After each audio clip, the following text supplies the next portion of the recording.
इस बात का भी समर्थन कर रहा हूँ कि हमें भारतीय जनता पार्टी को हराने की ठेकेदारी नहीं लेनी चाहिए, क्योंकि इस ठेकेदारी को लेकर के हम उल्टा फंसते। देखिए, अगर हम दिल्ली की बात करें, छोटे से एग्जाम्पल की बात, यहाँ पर दो पार्टियों की आपसी प्रतिद्वंद्विता है हारने और जीतने में, भारतीय जनता पार्टी और आम आदमी पार्टी। कांग्रेस का ग्राफ बहुत नीचे है। जैसे ही ये आवाज जाती है कि मुस्लिम तो बीजेपी को हराएंगे, तो आम आदमी पार्टी को मुस्लिम समाज को आगे बढ़ाने के लिए, उनके एजेंडे को आगे बढ़ाने के लिए यहाँ अच्छा काम करना चाहिए। वहाँ एक पोस्टर निकालते हैं और स्पष्ट लिखते हैं भाजपा को हराना है, आप हमें वोट दो। आप आने वाले 2024 लोकसभा के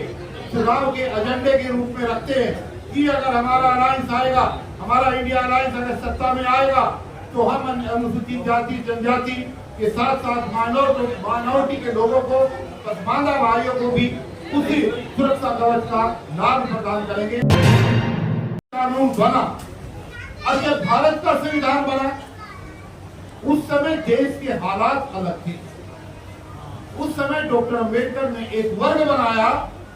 और अनुसूचित जाति की 1200 जातियां हैं। ये भी जानना बहुत जरूरी है। पूरे देश में अलग अलग नामों से जानने वाली 1200 जातियां अनुसूचित जाति वर्ग के अंदर हैं और लगभग 700 जातियां आदिवासी वर्ग के अंदर हैं। तो ये टोटल 1900 जातियां हैं जिनको ये बैठे बैठाए SC ST एक्ट का लाभ और इस देश में आरक्षण के प्रावधान का लाभ मिलता है। लेकिन सच्चाई ये है कि जब आंदोलन करने का वक्त आता है, जब लाठी खाने का वक्त आता है, जब संघर्ष करने का वक्त आता है, तो वो सब ठाकुर बन जाते हैं और अपने आप को अलग कर लेते हैं। यहाँ पर इस देश के अंदर कुछ ही चुनिंदा जातियां हैं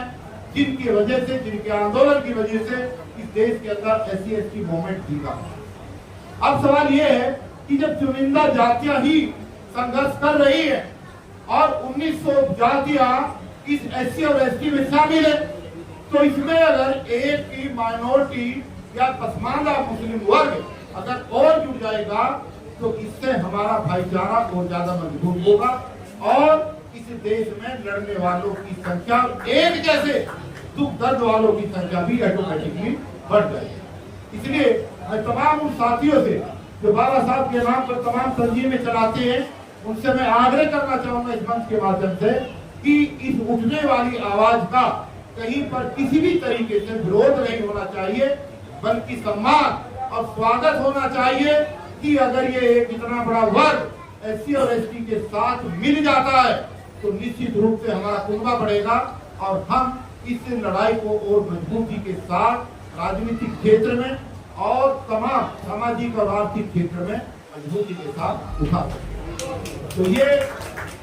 जो मांग है, ये बहुत अच्छी मांग है और इस मांग का समर्थन एक जगह से नहीं दोस्तों, दिल्ली की तमाम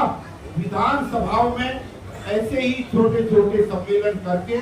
ये आवाज उठनी चाहिए। और एक ट्रेंड जो हाफिज गुलाम सरवर साहब ने सबसे पहले बोला था, ये बहुत ही महत्वपूर्ण है कि हम लोगों ने धारणा बना रखी है कि हम भाजपा को हराएंगे। सच्चाई एक स्कूटी है 086, इस बात का भी समर्थन कर रहा हूँ कि हमें भारतीय जनता पार्टी को हराने की ठेकेदारी नहीं लेनी चाहिए, क्योंकि इस ठेकेदारी को लेकर के हम उल्टा फंसते। देखिए, अगर हम दिल्ली की बात करें, एक छोटे से एग्जाम्पल की बात करें, यहाँ पर दो पार्टियों की आपसी प्रतिद्वंद्विता है हारने और जीतने में, भारतीय जनता पार्टी और आम आदमी पार्टी, क्योंकि कांग्रेस का ग्राफ बहुत नीचे आया हुआ है। जैसे ही ये आवाज जाती है कि मुस्लिम तो बीजेपी को हराएंगे, तो आम आदमी पार्टी को मुस्लिम समाज को आगे बढ़ाने के लिए, उनके एजेंडे को आगे बढ़ाने के लिए जहां अच्छा काम करना चाहिए, वहां एक पोस्टर निकालते हैं और स्पष्ट लिखते हैं कि भाजपा को हराना है, तो आप हमें वोट दो।